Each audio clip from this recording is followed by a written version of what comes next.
Usap-usapan ngayon sa social media ang pagkamatay ng karakter ni Yuki Takahashi sa Batang Quiapo. Ginampanan ni Yuki ang karakter na Camille, ang buntis na partner ni David na ginagampanan naman ni McCoy De Leon. Marami sa mga nakapanood ng programa ang nalungkot at nabigla sa nangyari sa palabas at sa pagpanaw ni Camille.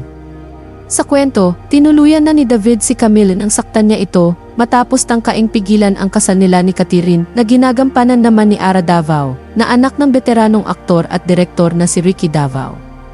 Sa loobin ng ilang netizens ay hindi nabigyan ng magandang character development ang karakter sa naturang serye. Inaasahan rin daw nila na marami pa silang makikitang palabas na mapapanood nila ang aktres sapagkat magaling raw itong umarte. Sad ng netizen, "So sad your character didn't get the character development it rightfully deserved. You're one of the show's purest and kindest souls, and I wish they would have given you a very wonderful, justified and satisfying exit. Camille, you will be missed but I strongly believe we will be seeing more of you, Yuki. You were amazing as Camille, so you deserve more acting projects. Congratulations. She deserves better role."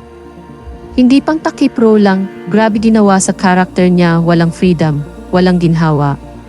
How sad, super, ang galing niya sa last part, yung pag-iyak niya parang totoo. Tagal hinintay ang panganganak niya tapos ganun lang nangyari. Malaki rin daw ang leksyon na matututunan sa nangyari sa karakter ni Camille sa kwento. Maaari raw na malungkot ang kinalabasan ng kanyang pagkawala, ngunit tunay na nangyayari ang mga ganitong bagay sa totoong buhay, na magmamahal ka ng isang tao na ibibigay mo ang lahat, ngunit sa huli ay ito pala ang magdadala sayo sa kapahamakan. Saad ng netizen, ang ganda ng representasyon ng karakter ni Camille. Her story is sad pero this happens in real life. Well, maybe not the death part, yung na-inlove ka sa akala mo mamahalin ka ng todo. Ipaglalaban mo sa buong mundo, tinalikuran mo lahat pero sa bandang huli siya din yung tatraydor sa'yo. Ang karakter ni Camille ay aral sa mga kabataan. Pag kayo ay pinag-aaral ng mga magulang nyo at pinalalayo kayo sa tadtad ng red flag na karelasyon, makinig kayo. Patunay ito na alam ng magulang ang makabubuti sa anak. Pag sinabi ng magulang mo na layuan mo ang pasakit mong karelasyon, huwag ka na magdalawang isip na tapusin ang namamagitan sa inyo. Sa bandang huli, pamilya mo pa rin ang kakampi mo at magmamahal sa'yo ng totoo.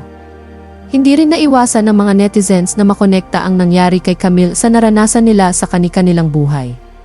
Komento ng ilang netizens, "This happened to me.